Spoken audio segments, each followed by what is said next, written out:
Hi, Bill Holton here from Field Trial Central. We're just continuing to catch up with some field trialers that have made their trek up north. And today I was lucky enough to catch up to Randy Anderson. Give me 1 second here. Hey Randy, thanks for spending a little time with us today. Got some beautiful country up here, way up in North Dakota. You can see the Turtle Mountains in the background. Nice country. I guess, my first question for you, Randy, is what kind of brings you up to the prairie? What value does bringing dogs north give to you? Well, I really love the young dog exposure, and I like using that word exposure. You expose them to so many different things. The cool weather, gives you plenty of time for training, but the key is the big country and the wild game, and dogs learn how to run their country and use that nose, and they'll sort themselves out if you're looking for the next field trial champion. And one of another reason that I really think that drives us is the tradition of the sport, and the people way before us. And the area that I am is so rich in the travel to even Canada. Dog trainers come right down the railroad right away that we can actually see from where we're at to Antler, and they unloaded there and started their journey across the border right there. That's actually where the train did its turnaround. And the Gates, several others, even people from my hometown, Ches Harris, which won the Nationals probably as much as anybody, had a connection to Veneta, Oklahoma. And some people who had just recently passed away knew Ches and his wife. But we're going back to the 20s and 30s. But tradition plays a big key role to all of us being here in the Northern Prairie Trials. But really the main reason is to bring young dogs up here, whether it be a gun dog or a field trial dog. That exposure is so important. And, and we got to have the support of the owners and the clients to keep this tradition alive. And whether they got them with me or any trainer throughout this country, I want to say thank you, and I appreciate you supporting us. Yeah, the tradition is really a big part of it, and that tradition obviously was built on results, right? I mean, there's a reason those guys all came up, and of course it's you can read the stories from way back in the 20s and 30s all the way through, and all the great dogs. When you come up and you bring obviously a big mix of dogs, from baby puppies to your finished champions, and yeah. What do you see the real value for those different ages of dogs? Everything from the puppies and the derbies and the first-year dogs all the way to the champs. Well, we even offer really a young dog program. We'll take dogs, past weaning. And one thing that they wouldn't get if they were still setting, I'll use Oklahoma as an example, heat index of 114. They're just trying to stay alive. They're not thinking about a bird dog. One thing about up here, in and out of the trailer, being staked out, hands-on, getting your hands on them, making them do something for you. But we walk those dogs a lot until they get old enough to go in front of a horse. That exposure they get due to the weather and the possibility of them getting into a wild bird up here is extremely better than in our part of the world. And that's throughout the United States during that time of year. And I think that the younger, the question is what stages of age. The younger, if you start out here with a puppy, and I'll use Farrell Miller as an example. If you were at Farrell Miller's today, he was doing something with young puppies. And we're being able to do it up here with all stages of ages and all breeds. I mean, we've got a good gun dog program, and we take a lot of different continental breeds, from Vizslas to German Drathars, which we don't have this year. We do have a good group of short hairs. And all those dogs benefit from the northern exposure and the wild birds in the big country, and like the wind blowing like it is right now, they learn how to run the wind and use that nose, learn how to hunt. Yep, I could see that.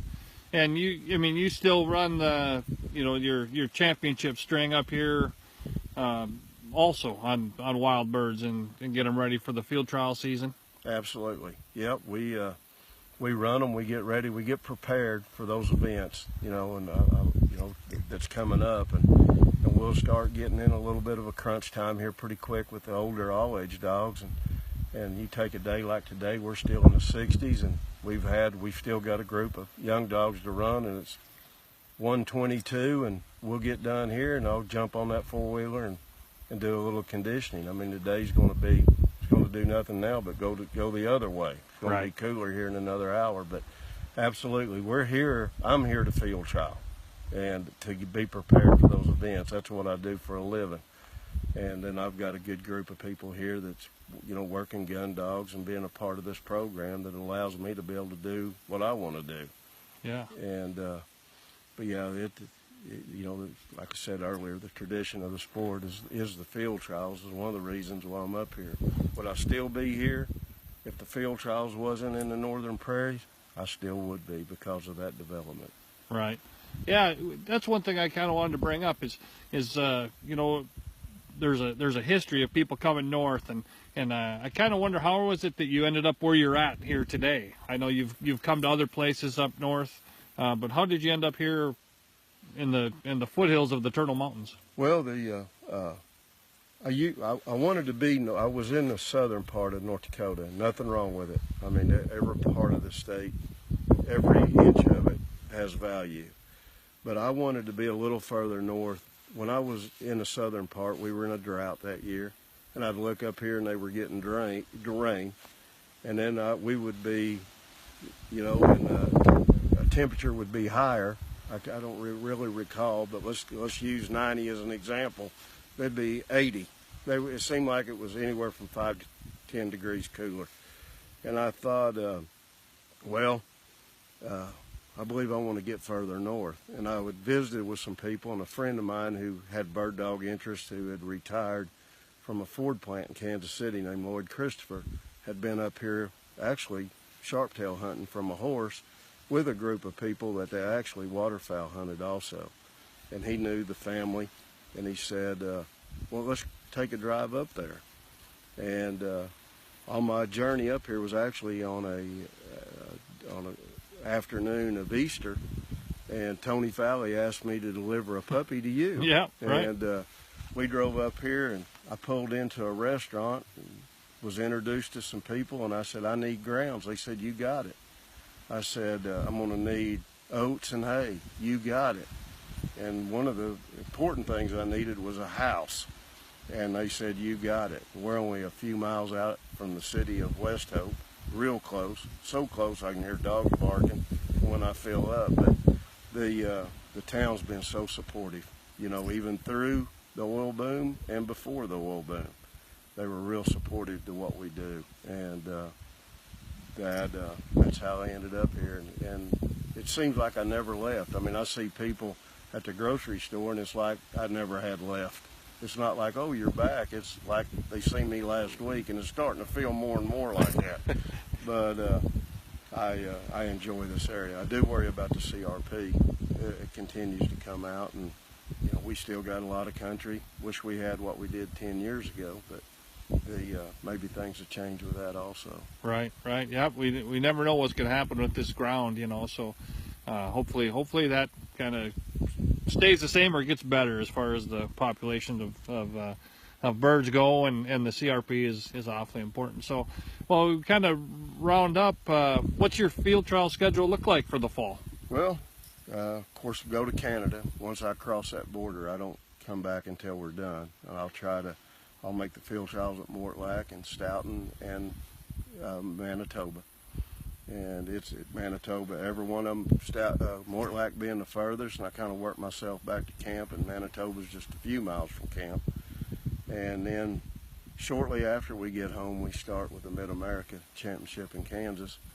And I mean shortly, I mean like the first or second weekend in October, and then out to Gyp Hill. We're back-to-back pretty good early October. And if we're fortunate to have anything, in the Invitational, is right there right after Thanksgiving, and then we take a little bit of December to regroup, and then we actually move to the Tennessee area after that. for the Hobart Ames, and you know, owner Rick Peterson has accumulated a lot of property there and has a house there, and we're looking forward to being a big part of that. And things are being prepared as we do this interview. Food plots, and there are plans to host, I think, a National Amateur Derby Championship there, and there's some other events that's scheduled there also. I think even a national qualifying trial. Oh, that sounds great. Great. That's a lot of good stuff in the works. So. Yeah, and it all starts right here. Yeah. You know, the whole groundwork. If you have a good summer up here, it'll carry you all the way through. Yeah, it really makes a big difference. It's hard to know when you're standing here that all these little steps that you make, you know, how big of it is at the end. But you know, if you ever have a year that you slack off up here, you notice it down the road. Oh yeah, if we have a bad bird year. Yep, you have bad birds or bad weather that keeps you out of the field. That's right. It makes a big difference. I mean, even down years on dogs. You know, financially, you know, if you're having to struggle to get through, it seems like you struggle throughout the year. So, you know, people. I mean, I appreciate everything that people like you do on these type of pages and Facebook pages and websites and even papers. You know, anything that's promoting what we do and promotes our sport in today's world is a great asset to us. And you know, you're taking time out of your day to be here, and you know, I have you meet us in the middle of a field, you know, to keep from interfering with our schedule. Everything's just got to kind of fall into place up here while we're here. But yeah, you bet. Well, we really appreciate the time, and yeah, if there's anything we can do for you in the future, you let us know, and we'll be in contact as the season goes on to kind of just follow up with how things have gone. You bet. All I right. appreciate it. It's Thanks. early, and I hope we have even a lot more to report closer to October. Yep, me too. All right, talk to you later. Thanks, Randy. Thank you. Yep.